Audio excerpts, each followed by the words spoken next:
ನಮಸ್ಕಾರ. ಶುಭ ಮಧ್ಯಾಹ್ನ ಪ್ರೀತಿಯ ವಿದ್ಯಾರ್ಥಿಗಳಿಗೆ, ಶಾಲಾ ಶಿಕ್ಷಕರಿಗೆ ಹಾಗೂ ಶಾಲಾ ಸಿಬ್ಬಂದಿ ವರ್ಗದವರಿಗೆ. ನಿಮ್ಮೆಲ್ಲರಿಗೂ ಕೂಡ ವಿದ್ಯಾಶಕ್ತಿಯ ವಿಜ್ಞಾನದ ತರಗತಿಗೆ ಆತ್ಮೀಯವಾದಂತಹ ಸ್ವಾಗತ ಕೋರ್ತಾ ಇರೋದು ನಾನು ನಿಮ್ಮ ವಿಜ್ಞಾನದ ಶಿಕ್ಷಕಿ ಅಶ್ವಿತಾ ಮಲ್ನಾಡ್. ಪ್ರೀತಿಯ ವಿದ್ಯಾರ್ಥಿಗಳೇ, ಹೇಗಿದ್ದೀರಾ? ಹೇಗಿತ್ತು ನಿಮ್ಮ ದಿನ? ಬಹಳ ಚೆನ್ನಾಗಿತ್ತು ಅಂತ ಭಾವಿಸ್ತೀನಿ. ಇಲ್ಲಿ ಬೆಂಗಳೂರಿನಲ್ಲಂತೂ ವಿಪರೀತವಾದಂತಹ ಮಳೆ ಇದೆ. ಧಾರವಾಡ ಹೇಗಿದೆ? ಆರಾಮಾಗಿದ್ದೀರಾ ನೀವೆಲ್ಲ? ಓಕೆ. ಇದನ್ನ ಹೇಳ್ತಾ ಇವತ್ತಿನ ಸೆಷನ್ ಅನ್ನ ಆರಂಭಿಸೋಣ. ಇಂದಿನ ಚಿಂತನೆಯೊಂದಿಗೆ ಒಂದು ಉತ್ತಮವಾದಂತಹ ನುಡಿಮುತ್ತನ್ನ ನೋಡೋದ್ರ ಮೂಲಕ ಅದ್ರ ಬಗ್ಗೆ ತಿಳ್ಕೊಳೋದ್ರ ಮೂಲಕ ತಿಳಿತಾ? ಸರಿ, ಹಾಗಿದ್ರೆ ನಾನು ನನ್ನ ಸ್ಕ್ರೀನ್ ಅನ್ನ ಶೇರ್ ಮಾಡ್ತೀನಿ. ನಿಮ್ಗೆ ನನ್ನ ಸ್ಕ್ರೀನ್ ಕಾಣಿಸ್ತಾ ಇದೆಯಾ? ಓಕೆ. ಏನ್ ಬರ್ತಿದೆ ಸ್ಕ್ರೀನ್ ಮೇಲೆ? ಓದ್ತೀರಾ ಯಾರಾದ್ರೂ? ವಾಲಂಟಿಯರ್ ಆಗಿ ಓದ್ತೀರಾ? ನನ್ನ ಧ್ವನಿ ಕೇಳ್ತಾ ಇದೆಯಲ್ಲ ಮಕ್ಳೇ ನಿಮ್ಮೆಲ್ಲರಿಗೂ? Can you all listen to me?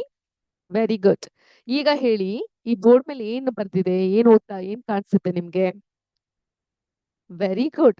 ಪ್ರಾಮಾಣಿಕತೆಯೇ ಅತ್ಯುತ್ತಮ ನೀತಿ ಅಂತ ಬರ್ತಿದೆ. ಏನಿದ್ರ ಅರ್ಥ? ನೋಡಿ, ನಾವ್ ಯಾವಾಗ್ಲೂ ಸತ್ಯವನ್ನ ಹೇಳ್ಬೇಕು. ಪುಣ್ಯಕೋಟಿ ಕತೆ ಕೇಳಿದೀರಾ? ಪುಣ್ಯಕೋಟಿ ಹಸುವಿನ ಕತೆ ಕೇಳಿದೀರಾ? Very good. ಸತ್ಯವನ್ನ ಹೇಳ್ಬೇಕು, ನಿಷ್ಠೆಯಿಂದ ನಡ್ಕೊಳ್ಬೇಕು, ಮತ್ತೆ ಮೋಸ ಮಾಡಬಾರ್ದು ಅನ್ನುವಂಥ ತತ್ವವನ್ನ ಈ ಒಂದು ವಾಕ್ಯದಲ್ಲಿ ನಾವು ಕಾಣ್ತೀವಿ. ಪ್ರಾಮಾಣಿಕ ವ್ಯಕ್ತಿ ಎಲ್ಲಾರ ಗೌರವ ಮತ್ತು ನಂಬಿಕೆಗೆ ಪಾತ್ರನಾಗ್ತಾ ಹೋಗ್ತಾರೆ. ಸೊ ಪ್ರಾಮಾಣಿಕನಾಗಿದ್ರೆ ಎಲ್ಲೆಡೆ ಅವ್ರಿಗೆ ಒಂದು ಉತ್ತಮವಾದಂತಹ ಗೌರವ ಸಿಗ್ತಾ ಹೋಗುತ್ತೆ. ಕೆಲವೊಮ್ಮೆ ಸತ್ಯವನ್ನ ಹೇಳೋದ್ರಿಂದ ತಾತ್ಕಾಲಿಕವಾಗಿ ಒಂದಿಷ್ಟು ಕಷ್ಟಗಳು ಎದುರಾದ್ರೂ ಕೂಡ ಕೊನೆಯಲ್ಲಿ ಸತ್ಯನೇ ಗೆಲ್ಲುತ್ತೆ ಮತ್ತು ಪ್ರಾಮಾಣಿಕ ವ್ಯಕ್ತಿಗೆ ಉತ್ತಮ ಹೆಸರು ಸಿಗುತ್ತೆ. ಇದಕ್ಕೆ ಇರುವಂತಹ ಉತ್ತಮ ಉದಾಹರಣೆ ಅಂದ್ರೆ ಸತ್ಯ ಹರಿಶ್ಚಂದ್ರ. ಸತ್ಯ ಹರಿಶ್ಚಂದ್ರ ಗೊತ್ತಲ್ಲ ನಿಮ್ಮೆಲ್ಲರಿಗೂ? ಆತ ಜೀವನದಲ್ಲಿ ಪ್ರಾಮಾಣಿಕವಾಗಿದ್ದ, ಸತ್ಯದ ದಾರಿಯಲ್ಲೇ ನಡೆದ.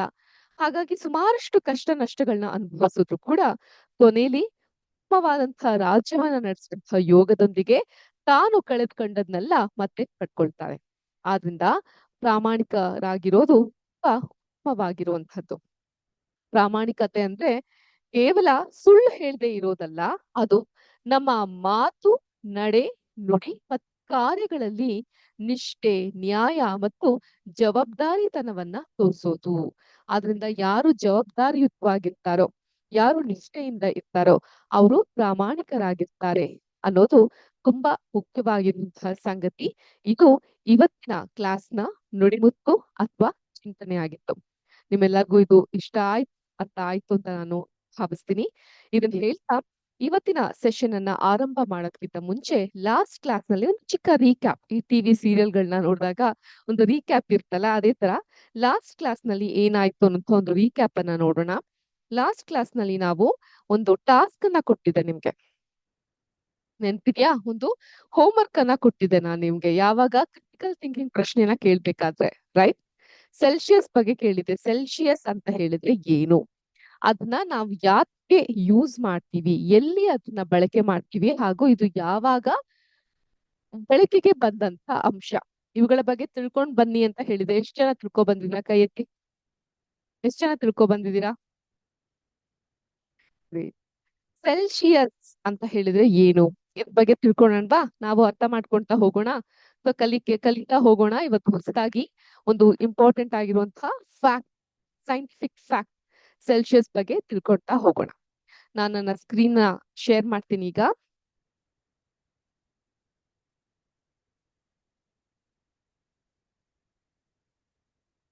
ಎಸ್, ಸೆಲ್ಸಿಯಸ್ ಅಂತ ಹೇಳಿದ್ರೆ ಏನು? ತಾಪಮಾನ ಅಂದ್ರೆ ಉಷ್ಣತೆ. ಈಗ ನಮ್ಗೆ ಜ್ವರ ಬಂದಿದೆ ಅಂದ್ರೆ ನಮ್ಮ ದೇಹದ ತಾಪಮಾನ ಏರುತ್ತೆ, ಬಿಸಿಯಾಗಿರುತ್ತಲ್ವಾ, ಮೈ ಸುಡ್ತಾ ಇದೆ, ಜ್ವರ ಬಂದಿದೆ, ಕಾವೇರಿದೆ, ಈ ರೀತಿ ಹೇಳ್ತಾ ಹೋಗ್ತೀವಿ. ಸೊ ತಾಪಮಾನ ಅಂದ್ರೆ ಟೆಂಪರೇಚರ್ ಅನ್ನ ಅಳೆಯಲು ಪ್ರಪಂಚದಾದ್ಯಂತ, ಪ್ರಪಂಚದಾದ್ಯಂತ ಅಂದ್ರೆ ವರ್ಲ್ಡ್ ವೈಡ್ ಬಳಸಲಾಗುವ ಒಂದು ಪ್ರಮುಖ ಅಳತೆಗೋಲು ಈ ಒಂದು ಸೆಲ್ಸಿಯಸ್. ಅರ್ಥ ಆಯ್ತಾ? ಇದು ಡಿಗ್ರಿ ಸೆಲ್ಸಿಯಸ್ ಅಂತ, ಇದು ಫ್ಯಾರನ್ಹೀಟ್ ಅಂತ ಹೇಳ್ತೀವಿ. ಈ ಸೆಲ್ಸಿಯಸ್ ಅನ್ನ ನಾವು ತಾಪಮಾನ ಅಥವಾ ಉಷ್ಣತೆಯನ್ನ ಅಳಿಲಿಕ್ಕೆ ಪ್ರಪಂಚದಾದ್ಯಂತ ಬಳಸ್ತಾ ಹೋಗ್ತೀವಿ. ಇದನ್ನ ಕಂಡುಹಿಡಿದವರು ಸ್ವೀಡನ್ ದೇಶದ ಖಗೋಳಶಾಸ್ತ್ರಜ್ಞ ಮತ್ತು ವಿಜ್ಞಾನಿ ಆಂಡರ್ಸ್ ಸೆಲ್ಸಿಯಸ್. ಇವ್ರ ಹೆಸರು ಆಂಡರ್ಸ್ ಸೆಲ್ಸಿಯಸ್ ಅಂತ. ಇವರ ಫೋಟೋ ಇಲ್ಲಿ ಕಾಣ್ತಾ ಇರ್ಬೋದು. ಆವಾಗಿನ ಕಾಲದಲ್ಲೆಲ್ಲ ಫೋಟೋಸ್ಗಳು ಇರ್ತಿರ್ಲಿಲ್ಲ, ಪಿಕ್ಚರ್ಗಳನ್ನ ಡ್ರಾ ಮಾಡೋರು, ಪೇಂಟ್ ಮಾಡೋರು. ಅರ್ಥ ಆಯ್ತಾ? ಇವರು ಸ್ವೀಡನ್ ದೇಶದ ಖಗೋಳ ಶಾಸ್ತ್ರಜ್ಞ ಮತ್ತು ಸೈಂಟಿಸ್ಟ್, ವಿಜ್ಞಾನಿ. ಇವ್ರ ಹೆಸರು ಆಂಡರ್ಸ್ ಸೆಲ್ಸಿಯಸ್. ಇದನ್ನ ಬೇಕಾದ್ರೆ ನೋಟ್ ಮಾಡ್ಕೊಬಹುದು, you can take a note of it. Anders Celsius. ಇವರು ಈ ಒಂದು ಸೆಲ್ಸಿಯಸ್ ನ ಕಂಡು ಹಿಡಿತಾರೆ. 1742ರಲ್ಲಿ 1742 ಈ ತಾಪಮಾನದ ಮಾನದಂಡವನ್ನ ಅಭಿವೃದ್ಧಿಪಡಿಸಲಾಯಿತು. ಮಾನದಂಡ, ಮೆಷರ್ಮೆಂಟ್, ಇಷ್ಟು ಮೆಷರ್ ಆಗುತ್ತೆ ಅನ್ನೋದನ್ನ ನಾವು 1742ರಲ್ಲಿ ಅಭಿವೃದ್ಧಿ ಪಡಿಸಲಾಯಿತು. ಆರಂಭದಲ್ಲಿ ಇದನ್ನ ಸೆಂಟಿಗ್ರೇಡ್ ಅಂತ ಕರೀತಾರೆ. ಈಗ ಹಳೇ ಸರ್ಕಾರಿ ಆಫೀಸ್ಗಳಲ್ಲಿ, ಕಚೇರಿಗಳಲ್ಲಿ ನೋಡ್ಬೋದು ಈ ರೀತಿಯಾಗಿರುತ್ತೆ. ಸೆಂಟಿಗ್ರೇಡ್ ಅಂತ ಅವಾಗೆಲ್ಲ ಕರಿತಾ ಇದ್ರು ಇದನ್ನ. ಇಷ್ಟು ಸೆಂಟಿಗ್ರೇಡ್, 20 ಮೇಲಿದೆ, 22.3 ಸೆಂಟಿಗ್ರೇಡ್, ಈ ರೀತಿಯಾಗಿ ಹೇಳ್ತಾ ಹೋಗ್ತಾ ಇದ್ರು.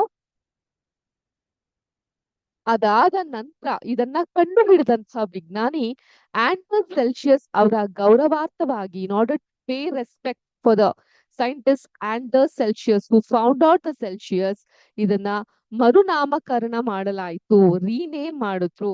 ಸೊ ಸೆಂಟಿಗ್ರೇಡ್ ಅಂತ ಕರಿತಾ ಇದ್ದನ್ನ ಸೆಲ್ಸಿಯಸ್ ಅಂತ ಬರೀಲಿಕ್ಕೆ ಶುರು ಮಾಡಿದ್ರು. ಸೆಂಟಿಗ್ರೇಡ್ ಇಂದ ಅದು ಸೆಲ್ಸಿಯಸ್ ಆಗ್ಲಿಕ್ಕೆ ಹೋಯ್ತು. ಅರ್ಥ ಆಯ್ತಾ? ನೋಟ್ ಮಾಡ್ಕೊಂಡ್ರಾ?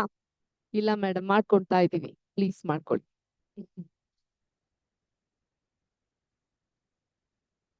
ಈಗ ನಿಮ್ಮೆಲ್ಲರಿಗೂ ಗೊತ್ತಿರೋ ಹಾಗೆ ಫ್ರೀಸರ್ ಅಲ್ಲಿ ಇರುವಂತಹ ಐಸ್ ಕ್ಯೂಬ್ಸ್, ಮಂಜಿನ ಗಡ್ಡೆಗಳು, ನೀರು ಮಂಜುಗಡ್ಡೆ, ಅದು ನೀರು ಮಂಜುಗಡ್ಡೆ ಆಗ್ಲಿಕ್ಕೆ from water to turn into ice cube ಒಂದು ಪಾಯಿಂಟ್ ಬೇಕು. ಅದನ್ನ ನಾವು ಫ್ರೀಸಿಂಗ್ ಪಾಯಿಂಟ್ ಅಂತ ಕರಿತೀವಿ. ಅಂದ್ರೆ ಮಂಜುಗಡ್ಡೆಯಾಗುವ ಬಿಂದು ಅದು 0 ಡಿಗ್ರಿ ಸೆಲ್ಸಿಯಸ್, 0 ಡಿಗ್ರಿ ಸೆಲ್ಸಿಯಸ್ ಇರುತ್ತೆ. ಈಗ ನೆಕ್ಸ್ಟ್ ಅಂತೂ ನಿಮ್ಮೆಲ್ಲರಿಗೂ ಈಸಿಯಾಗಿ ಗೊತ್ತಿರುವಂತದ್ದೆ. ಕುದಿಯುವ ನೀರಿನ ಬಿಂದು, ಬಾಯ್ಲಿಂಗ್ ವಾಟರ್ ಎಷ್ಟಿರುತ್ತೆ? Very good, 100 degree Celsius, 100 degree Celsius ನಷ್ಟು ಇರುತ್ತೆ. ಹಾಗಾಗಿ ಒಬ್ಬ ಆರೋಗ್ಯವಂತ ಮಾನವನ ದೇಹದ ತಾಪಮಾನ 37 ಡಿಗ್ರಿ ಸೆಲ್ಸಿಯಸ್ ಇರುತ್ತೆ.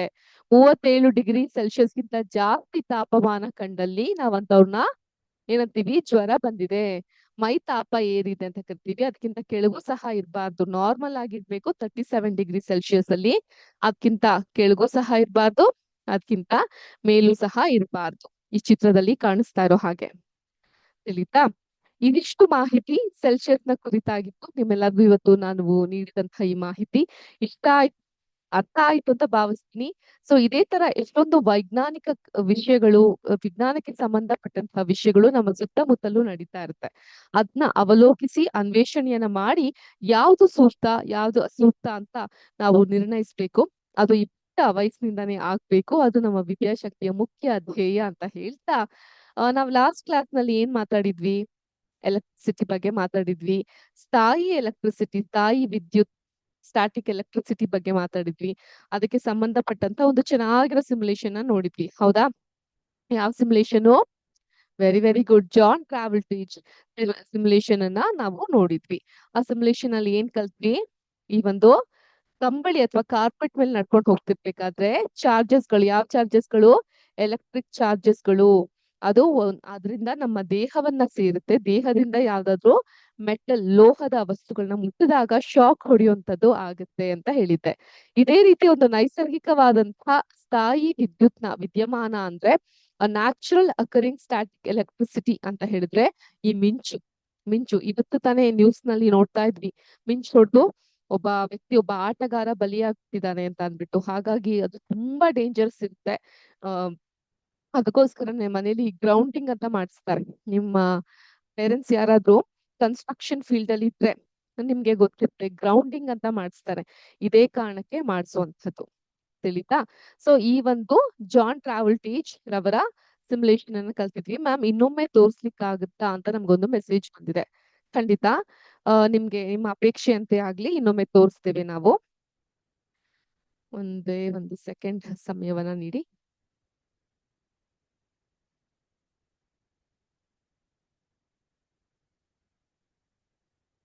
ಕಾಣಿಸ್ತಾ ಇದೆ ನನ್ನ ಸ್ಕ್ರೀನ್ ನಿಮ್ಮೆಲ್ಲರಿಗೂ?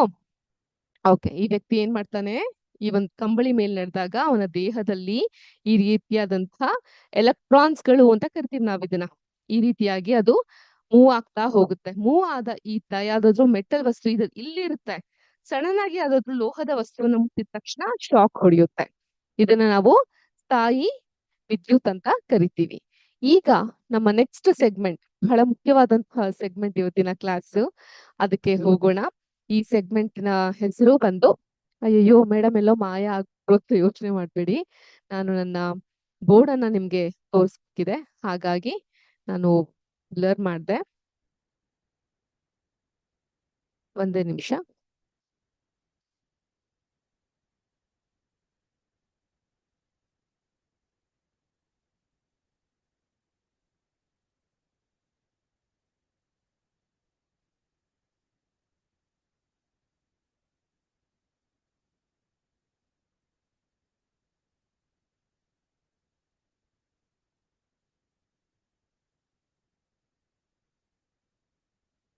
ಬೋರ್ಡ್ ಅಲ್ಲಿ ಇವತ್ತಿನ ಹೊಸ ಚಾಪ್ಟರ್ ನ ಹೆಸರನ್ನ ನನ್ಗೆ ತೋರ್ಸ್ಲಿಕ್ಕಿದೆ. ಓಕೆ, ಬೋರ್ಡ್ ನಿಮ್ಗೆ ಕಾಣಿಸುತ್ತಾ? ಉಲ್ಟಾ ಕಾಣಿಸ್ತಾ ಇದೆ.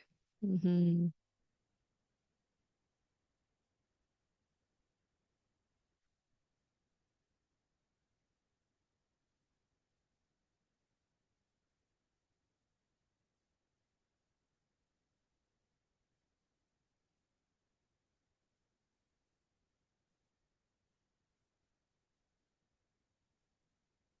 ಎನಿವೇಸ್, ಬೋರ್ಡ್ ಮೇಲೆ ನಾನು ನಿಮ್ಗೆ ಕೆಲವೊಂದಿಷ್ಟು ವಿಷಯಗಳನ್ನ ಬರೆದು ತೋರ್ಸ್ಲಿಕ್ಕಿತ್ತು, ಹಾಗಾಗಿ ತೋರ್ಸೋಣ ಅಂತ ಮಾಡಿದ್ವಿ. ಬಟ್ ಬೋರ್ಡ್ ಉಲ್ಟಾ ಕಾಣ್ತಾ ಇದೆ. Maybe some technical features ಇರುತ್ತೆ, ಹಾಗಾಗಿ ನಾವು ವಿಡಿಯೋಗೆ ಸೆಟಲ್ ಆಗೋಣ. ಇವತ್ತಿನ ಕ್ಲಾಸ್ ನಲ್ಲಿ, ನಾವು ಹೋದ್ ಕ್ಲಾಸ್ ನಲ್ಲಿ ನಿಮ್ಮ ಮೊದಲ ಅಧ್ಯಾಯವನ್ನ ಮುಗಿಸಿದ್ವಿ. ಇವತ್ತಿನ ಕ್ಲಾಸ್ ನಲ್ಲಿ 2ನೇ ಅಧ್ಯಾಯವನ್ನ ಆರಂಭಿಸೋಣ. 2ನೇ ಅಧ್ಯಾಯದ ಹೆಸರು ಜೀವ ಜಗತ್ತಿನಲ್ಲಿ ವೈವಿಧ್ಯ. ಏನು ಜೀವ ಜಗತ್ತಿನಲ್ಲಿ ವೈವಿಧ್ಯತೆ? ನಾವ್ ಈ ಭಾರತ ದೇಶದ, ಈಗ ಇಂಡಿಪೆಂಡೆನ್ಸ್ ಡೇ ಏನ್ ಹತ್ರ ಬಂತು, ಹೇಳ್ಬೇಕಾದ್ರೆ ಡೈವರ್ಸ್ ನೇಷನ್ ಅಂತ ಕರಿತೀವಿ. ಡೈವರ್ಸಿಟಿ ಹೊಂದಿರುವಂತದ್ದು, ಅಂದ್ರೆ ವೈವಿಧ್ಯಮಯವಾದಂತಹ ಭೂಮಿ ನಮ್ಮ ಭಾರತ ಅಂತ ಕರಿತೀವಿ. ಯಾಕಂದ್ರೆ ಅಸ್ಸಾಂಗೂ ಕರ್ನಾಟಕಕ್ಕೂ ಅಜಗಜಾಂತರವಾದ ವ್ಯತ್ಯಾಸ, ಹೌದಾ? ಈಗ ಸದ್ಯಕ್ಕೆ ಅಸ್ಸಾಮಿನ ಸರಿ ಇಲ್ಲ, ಆದಷ್ಟು ಬೇಗ ಅಲ್ಲಿರುವಂತಹ ಜನರಿಗೆ ಒಳಿತಾಗ್ಲಿ ಅಂತ ನಾವು ಕೂಡ ಆಶಿಸೋಣ. ಆದ್ರೆ ನಾನು ಹೇಳ್ತಾ ಇರೋದು, ಒಂದು ಜಾಗಕ್ಕೂ ಇನ್ನೊಂದು ಜಾಗಕ್ಕೂ ಬಹಳ ವಿಭಿನ್ನತೆ ಇರುತ್ತೆ. ಇಷ್ಟೆಲ್ಲ ಯಾಕೆ ಬೇಕು? ನಮ್ಮ ಕರ್ನಾಟಕದಲ್ಲೇ ನಾವು ತೆಗೆದುಕೊಳ್ಳೋಣ, ಪ್ರತಿ 20 ಕಿಲೋಮೀಟರ್ಗೊಮ್ಮೆ ನಾವು ಕನ್ನಡ ಮಾತಾಡುವಂತಹ ಶೈಲಿ ಹಾಗೂ ರೀತಿ ಬದಲಾಗ್ತಾ ಹೋಗುತ್ತೆ. ನಮ್ಮ ಬೆಂಗಳೂರು ಕನ್ನಡಕ್ಕೂ ಧಾರವಾಡ ಕನ್ನಡಕ್ಕೂ ಎಷ್ಟು ವ್ಯತ್ಯಾಸ ಇದೆ, ಹೌದಾ ಇಲ್ವಾ? ನೀವು ಫಾಸ್ಟ್ ಆಗಿ ಧಾರವಾಡದವ್ರು ಮಾತಾಡ್ಲಿಕ್ಕೆ ಶುರು ಮಾಡಿದ್ರೆ ನಮ್ಗೆ ಅರ್ಥ ಮಾಡ್ಕೊಳ್ಲಿಕ್ಕೂ ಕಷ್ಟ ಆಗ್ತಾ ಬರುತ್ತೆ. ಹಾಗಿದೆ ಪರಿಸ್ಥಿತಿಗಳು. ಆದ್ರಿಂದ ನಾವು ಡೈವರ್ಸಿಟಿ ಅಂದ್ರೆ ವೈವಿಧ್ಯತೆ ಅಂತ ಅರ್ಥ. ಅದೇ ನಮ್ಮ ಪ್ರಕೃತಿಯಲ್ಲಿ, ಈ ಜೀವ ಸೃಷ್ಟಿಗಳಲ್ಲಿ, ಈ ಜೀವ ಜಗತ್ತಿನಲ್ಲಿ ಬಯೋಡೈವರ್ಸಿಟಿ ಅಂತ ಕರಿತೀವಿ. ಏನ್ ಹಂಗಂದ್ರೆ ಅದ್ರ ಬಗ್ಗೆ ಮತ್ತಷ್ಟು ವಿಷಯಗಳನ್ನ ತಿಳ್ಕೊಂತಾ ಹೋಗೋಣ.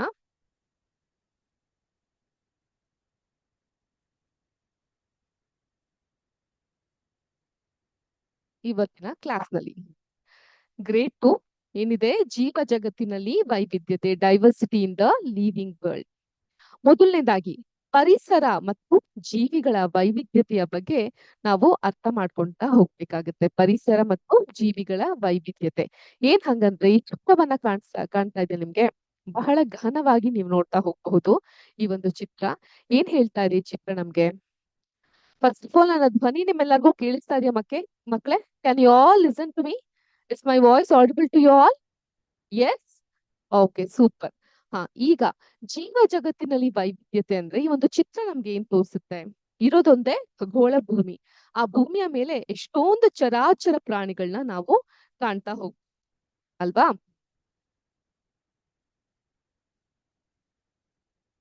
ಒಂದು ಸಲ ನಮ್ಮ ಸುತ್ತಮುತ್ತಲಿನ ವಾತಾವರಣವನ್ನ ಗಮನಿಸಿ. ಅಲ್ಲಿ ವೈವಿಧ್ಯಮಯವಾದಂತಹ ಪ್ರಾಣಿಗಳು, ಪಕ್ಷಿಗಳು ಮತ್ತು ಸಸ್ಯಗಳು ಕಾಣಿಸುತ್ತೆ. ಪ್ರತಿಯೊಂದು ಜೀವಿಯು ಕೂಡ ತನ್ನದೇ ಆದಂತಹ ಆಕಾರ, ಬಣ್ಣ, ನಡವಳಿಕೆಯನ್ನ ಹೊಂದಿದೆ ಅಲ್ವಾ?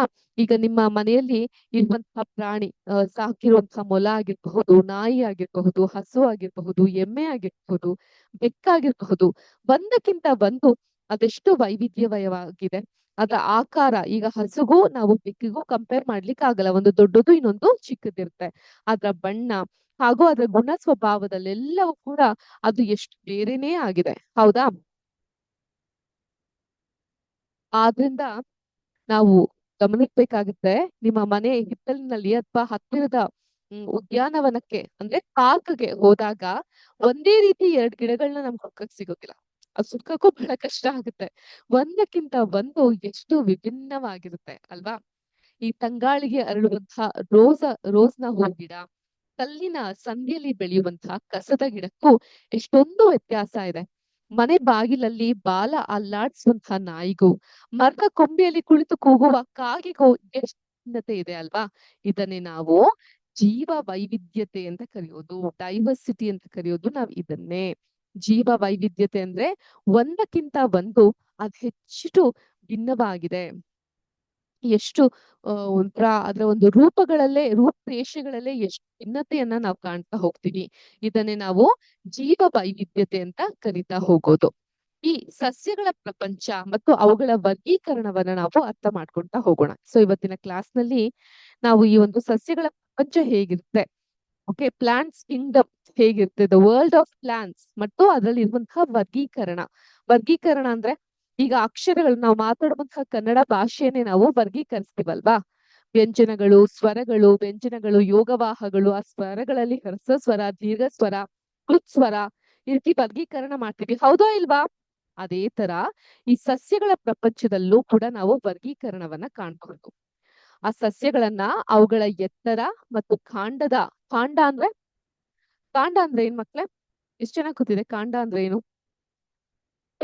ಸ್ಟೆಮ್ ಅನ್ನ ನಾವು ಕಾಂಡ ಅಂತ ಕರಿತೀವಿ, ಗೊತ್ತಾಯ್ತಾ? ಒಂದು ಗಿಡದ ಸ್ಟೆಮ್ ಅನ್ನ ನಾವು ಕಾಂಡ ಅಂತ ಕರಿಯಕ್ಕೆ ಹೋಗ್ತೀವಿ. ಓಕೆ, ಬರ್ಕೋಬಹುದು. ಕಾಂಡ ಅಂತ ಹೇಳಿದ್ರೆ ಸ್ಟೆಮ್. ಕ್ಲಿಯರ್? ಈಗ ಒಂದು ಸಸ್ಯಗಳನ್ನ ಅವುಗಳ ಎತ್ತರ ಮತ್ತು ಕಾಂಡದ ಗಡಸುತನ ರಫ್ನೆಸ್ ಆಧಾರದ ಮೇಲೆ 3 ಮುಖ್ಯ ಗುಂಪುಗಳಾಗಿ ನಾವು ವಿಂಗಡಿಸಲಾಗುತ್ತೆ. We classify it into 3 different groups. ಇಲ್ಲಿ ಕಾಣಬಹುದು, ನಾವು ಇಂಗ್ಲಿಷ್ ನಲ್ಲಿ ಕೊಟ್ಟಿದ್ದೀವಿ ಹರ್ಬ್, ಶ್ರಬ್, ಟ್ರೀ. ಹರ್ಬ್ ಅಂದ್ರೆ ಮೂಲಿಕೆಗಳು, ಶ್ರಬ್ ಅಂತ ಹೇಳಿದ್ರೆ ಪೊದೆಗಳು, ಟ್ರೀ ಅಂತ ಹೇಳಿದ್ರೆ ಮರಗಳು. ಇದನ್ನ ಬರ್ಕೊಳ್ಳಿ, ಎಲ್ಲರೂ ಈ ಪಾಯಿಂಟ್ ನ ಬರ್ಕೊಳ್ಳಿ. ಸಸ್ಯಗಳನ್ನ ಅವುಗಳ ಎತ್ತರ ಮತ್ತು ಕಾಂಡದ ಗಡಿಸುತನ ಆಧಾರದ ಮೇಲೆ 3 ಮುಖ್ಯ ಗುಂಪುಗಳಾಗಿ ನಾವು ವಿಂಗಡಿಸ್ತಾ ಹೋಗ್ತೀವಿ. ನೋಟ್ ಮಾಡ್ಕೊಳ್ಳಿ. ಯಾವ್ದ್ಯಾವ್ದಪ್ಪ ಆ 3 ಮುಖ್ಯ ಗುಂಪುಗಳು ನಾವು ಸಸ್ಯಗಳಲ್ಲಿ ಕಾಣುವಂತಹದ್ದು? ನೋಡೋಣವಾ? ಮೊದಲನೇದಾಗಿ ಮೆದುವಾದ ಮತ್ತು ಹಸಿರು ಕಾಂಡವಿರುವಂತಹ ಸಣ್ಣ ಗಿಡಗಳು. ಯಾವ ಗಿಡಗಳ ಕಾಂಡ ತುಂಬಾ ಸಾಫ್ಟ್ ಆಗಿರುತ್ತೋ, ಹಿಂಗ್ ಮುರಿದ್ರೆ ಡೆಲಿಕೇಟ್ ಆಗಿ ಮುರಿದು ಹೋಗ್ಬಿಡ್ಬೇಕು, ಅಷ್ಟು ಸಾಫ್ಟ್ ಆಗಿರುತ್ತೋ, ಮತ್ತೆ ಅದು ಹಸಿರು ಬಣ್ಣದಲ್ಲಿ ಇರುತ್ತೋ ಅಂಥವುಗಳನ್ನ ನಾವು ಮೂಲಿಕೆಗಳು ಅಥವಾ ಹರ್ಬ್ಸ್ ಅಂತ ಕರಿತೀವಿ. ಏನಂತೀವಿ ಇದಕ್ಕೆ? ಮೂಲಿಕೆಗಳು ಅಂತ ಕರಿತೀವಿ. ಏನಂತೀವಿ ಮಕ್ಳು ಇದಕ್ಕೆ? ಮೂಲಿಕೆಗಳು. ನೋಟ್ ಮಾಡ್ಕೊಳ್ತಾ ಇದ್ದೀರಾ?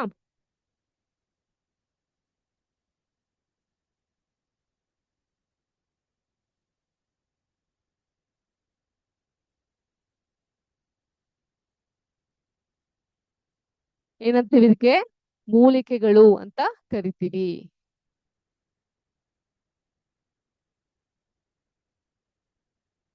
ನೋಟ್ ಮಾಡ್ಕೊಂಡಿದ್ದೀರಂತ ಭಾವಿಸ್ತೀನಿ. ನೆಕ್ಸ್ಟ್, ಗಟ್ಟಿಯಾದ ಕಾಂಡವಿದ್ದು, ಕಾಂಡ ಅಗೇನ್ ಸ್ಟೆಮ್, ಗಟ್ಟಿಯಾದ ಕಾಂಡವಿದ್ದು ಬುಡದಿಂದಲೇ ಶಾಖೆಗಳು ಅಥವಾ ಕೊಂಬೆಗಳು ಒಡೆಯುವ ಮಧ್ಯಮ ಗಾತ್ರದ ಎತ್ತರದ ಗಿಡಗಳು. So short plants. ಗಟ್ಟಿಯಾದಂತಹ ಕಾಂಡ ಇರುತ್ತೆ, ಬುಡದಿಂದಲೇ ಶಾಖೆಗಳು ಅಂದ್ರೆ ಇಲ್ಲಿ ಕೊಂಬೆಗಳನ್ನ ಹೊಂದಿರುತ್ತೆ, ಮತ್ತೆ ಒಡೆಯುವ ಮಧ್ಯಮ ಎತ್ತರದ ಗಿಡಗಳನ್ನ ನಾವು ಏನಂತ ಕರಿತೀವಿ? ಶ್ರಬ್ಸ್ ಅಂತೀವಿ. ಇಂಗ್ಲಿಷ್ ನಲ್ಲಿ SHRUBS, ಶ್ರಬ್ಸ್ ಅಂತ ಕರಿತೀವಿ. ಕನ್ನಡದಲ್ಲಿ ಇದಕ್ಕೆ ನಾವು ಹೇಳ್ತೀವಿ ಪೊದೆಗಳು. ಇಲ್ಲಿ ಕಾಣಿಸ್ತಾ ಇದ್ಯಾ? ಪೊದೆಗಳು ಅಂತ ಕರಿತೀವಿ. ಶ್ರಬ್ಸ್ ಅಂದ್ರೆ ಪೊದೆಗಳು. ದಪ್ಪನೆಯ ಕಾಂಡ ಅಂದ್ರೆ ಇಲ್ಲಿ ಟ್ರೀ ಟ್ರಂಕ್ ಅಂತೀವಲ್ಲ, ಹೊಂದಿರುವ ಎತ್ತರದ ಸಸ್ಯ, ಲೆಂತ್ ಅಲ್ಲಿ ದೊಡ್ಡದಿರುತ್ತೆ ಇದು, ಅಂತದ್ನ ನಾವು ಮರಗಳು ಅಥವಾ ಟ್ರೀಸ್ ಅಂತ ಕರಿತೀವಿ. ಈಗ ನೀವ್ ನನ್ಗೆ ಹೇಳಿ, ಸಸ್ಯಗಳ ಪ್ರಪಂಚದ ವರ್ಗೀಕರಣವನ್ನ ನಾವು ಮಾಡಿದೀವಿ. 3 ಪ್ರಪಂಚನ ಹೊಂದಿದೆ ಸಸ್ಯಗಳು. ಯಾವ್ದ್ಯಾವ್ದು? Herbs, shrub, trees. ಕನ್ನಡದಲ್ಲಿ ಹೇಳನ್ವಾ? ಮೂಲಿಕೆಗಳು, ಪೊದೆಗಳು, ಮರಗಳು. ಮೂಲಿಕೆಗಳೆಲ್ಲ ಹೇಗಿರುತ್ತೆ? ಬಹಳ ಸಣ್ಣ ತೆಳುವಾದಂತಹ ಲೈನ್ ಇರುತ್ತೆ. ಹಿಂಗ್ ಕಟ್ ಮಾಡಿದ ತಕ್ಷಣ ಮುರ್ದ್ ಹೋಗ್ಬಿಡುತ್ತೆ ಮೂಲಿಕೆಗಳು. ಅರ್ಥ ಆಯ್ತಾ? ಆ ಪೊದೆಗಳು ಹೇಗಿರುತ್ತೆ? ಅದರ ಒಂದು ಕಾಂಡ ಸ್ವಲ್ಪ ಗಟ್ಟಿಯಾಗಿ ಬಿರುಸಾಗಿರುತ್ತೆ. ಬೇರಿನಿಂದಾನೆ, ಬುಡದಿಂದಾನೆ ಅದು ಎಷ್ಟೊಂದು ಶಾಖೆಗಳನ್ನ ಹೊಂದಿರುತ್ತೆ. ಅಂಥವ್ನ ನಾವು ಏನಂತೀವಿ? ಶ್ರಬ್ಸ್ ಅಥವಾ ಪೊದೆಗಳು ಅಂತ ಕರಿತೀವಿ. ಕೊನೆಯದಾಗಿ ಮರಗಳು, ನಾವು ನೋಡ್ತಾ ಹೋಗ್ತೀವಲ್ವಾ ಸಹಜವಾಗಿ, ಅಂತದ್ನ ಮರಗಳು ಅಂತ ಕರಿತಾ ಹೋಗ್ತೀವಿ. ದಪ್ಪನೆಯ ಗಟ್ಟಿಯಾದಂತಹ ಕಾಂಡವನ್ನ ಹೊಂದಿರೋದು. ಈಗ ಮೇಡಮ್ ಎಕ್ಸಾಂಪಲ್ ಕೊಡ್ತೀವಿ ಮೇಡಮ್ ನಮ್ಗೆ ಮೂಲಿಕೆಗಳಿಗೆ, ಪೊದೆಗಳಿಗೆ, ಮರಗಳಿಗೆ ಎಕ್ಸಾಂಪಲ್ ಗಳನ್ನ ಕೊಡ್ತೀವಿ. ಉದಾಹರಣೆ ಈ ತರ ಇದೆ. ಅಡ್ಗೆ ಮನೆಯಲ್ಲಿ ಸಾಮಾನ್ಯವಾಗಿ ನಾವು ಮೂಲಿಕೆಗಳನ್ನೇ ಬೆಳೆಸೋದು. ಕೊತ್ತಂಬರಿ ಸೊಪ್ಪು, ಕರಿಬೇವಿನ ಸೊಪ್ಪು, ಪುದೀನ ಸೊಪ್ಪು, ಪಾಲಕ್, ಮತ್ತೆ ಹರ್ವೆ ಸೊಪ್ಪು. Okay, super. ದಂಟಿನ ಸೊಪ್ಪು. ಓಕೆ, ಇವೆಲ್ಲ ಹಂಗಂದ್ರೆ ಸುಮಾರಷ್ಟು ಜನಕ್ಕೆ ಅಡ್ಗೆ ಮಾಡಕ್ ಬರುತ್ತೆ ಅಂತ ಆಯ್ತು. ಹೌದಾ? ಅಡ್ಗೆ ಮನೆಯಲ್ಲಿ ಸಾಮಾನ್ಯವಾಗಿ ಇಂತಹ ಮೂಲಿಕೆಗಳನ್ನೇ ಬಳಸ್ತೀವಿ. ನೀವು ನೋಡಬಹುದು ಎಷ್ಟು ಸಾಫ್ಟ್ ಆಗಿರುತ್ತೆ, ಮತ್ತದು ಹಸಿರು ಬಣ್ಣದಲ್ಲೇ ಇರುತ್ತೆ. ಅದೇ ತರ ಹಿತ್ತಲಿನಲ್ಲಿ ಪೊದೆಗಳನ್ನ ನಾವು ಸಾಮಾನ್ಯವಾಗಿ ಬೆಳೆಸ್ತಾ ಹೋಗ್ತೀವಿ. ಅರ್ಥ ಆಯ್ತಾ? ಗಟ್ಟಿಯಾದಂತಹ ಕಾಂಡವಿರುತ್ತೆ. ಇದು ಬುಡದಿಂದಲೇ ಹಲವಾರು ಶಾಖೆಗಳನ್ನ ಹೊಂದಿರುತ್ತೆ. ಮನೆಯ ಅಂಗಳದಲ್ಲಿ ಇರುವಂತಹ ಗುಲಾಬಿ ಅಥವಾ ದಾಸವಾಳ, ಹೈಬಿಸ್ಕಸ್ ಪ್ಲಾಂಟ್, ಅದನ್ನ ಕೂಡ ಗಮನಿಸಬಹುದು. ಅವು ಮರದ ಅಷ್ಟು ಎತ್ತರವಾಗಿ ಬೆಳೆದೇ ಇದ್ರು ಕೂಡ ಬುಡದಿಂದಲೇ ಗಿಡದಂತೆ ಹರಡಿಕೊಳ್ಳುತ್ತೆ. ಮತ್ತೆ ರಸ್ತೆ ಬದಿಯಲ್ಲಿ ಮರಳುಗಳು, ರಸ್ತೆ ಬದಿಯ ನೆರಳು ನೀಡುವಂತಹ ಆಲದ ಮರ, ಮಾವಿನ ಮರ, ತೆಂಗಿನ ಮರ, ಇವೆಲ್ಲವೂ ಕೂಡ ಬಹಳಷ್ಟು ಕಥೆಗಳನ್ನ ನಮ್ಗೆ ಹೇಳ್ತಾ ಹೋಗುತ್ತೆ. ಆಯ್ತಾ? ಮರಗಳಿರುತ್ತೆ. ಆದ್ರಿಂದ ಯಾವ್ದ್ಯಾವ್ದು ನಾನು ಹೇಳಿದೀಗ ತಾನೆ ನಿಮ್ಗೆ, ಅಡ್ಗೆ ಮನೆಯಲ್ಲಿ ನಾವು ಬಳಸುವಂತಹ ಸಾಂಬಾರ ಪದಾರ್ಥಗಳಿಗೆ ಬಳಸುವಂತಹ ಕೊತ್ತಂಬರಿ, ಕರಿಬೇವು, ಪುದೀನ, ಇವೆಲ್ಲವೂ ಕೂಡ ಮೆದುವಾದಂತಹ ಕಾಂಡವನ್ನ ಹೊಂದಿರುತ್ತೆ. ಇದೊಂದು ಮೂಲಿಕೆಗಳಾಗುತ್ತೆ. ಅದೇ ನಂತರ ಹಿತ್ತಲಿನಲ್ಲಿ ಇರುವಂತಹ ಪೊದೆಗಳು, ರಸ್ತೆಯ ಬದಿಯಲ್ಲಿರುವಂತಹ ಮರಗಳು, ಇವೆಲ್ಲವೂ ಕೂಡ ಏನಂತ ಕರೆಯುತ್ತೆ? ಈ ಸಸ್ಯಗಳ ವರ್ಗೀಕರಣಕ್ಕೆ ಸೂಕ್ತವಾಗಿರುವಂತಹದ್ದು. ಈ 3 ಪಾಯಿಂಟ್ಸ್ ಇವುಗಳನ್ನ ನೆನಪಲ್ಲಿ ಇಟ್ಕೊಳ್ಳಿ. ಮುಂದಿನ ಸೆಷನ್ ಅಲ್ಲಿ ಈ ಸಸ್ಯಗಳು, ಎಲೆಗಳ ಬಗ್ಗೆ ನಾವು ಆಳವಾಗಿ ಕಲಿತಾ ಹೋಗೋಣ. ತಿಳಿತಾ? ಇಲ್ಲಿಗೆ ಇವತ್ತಿನ ವಿಜ್ಞಾನದ ಸೆಷನ್ ಮುಗಿಸ್ತಾ ಇದೀನಿ. ಮತ್ತೆ ಮುಂದಿನ ಸೆಷನ್ ಅಲ್ಲಿ ಭೇಟಿ ಆಗೋಣ. ಅಲ್ಲಿವರೆಗೂ ಎಲ್ಲರಿಗೂ ಶುಭ ದಿನ. ಜೈ ಹಿಂದ್, ಜೈ ಕರ್ನಾಟಕ ಮಾತೆ, ಜೈ ವಿದ್ಯಾಶಕ್ತಿ. ನಮಸ್ಕಾರ.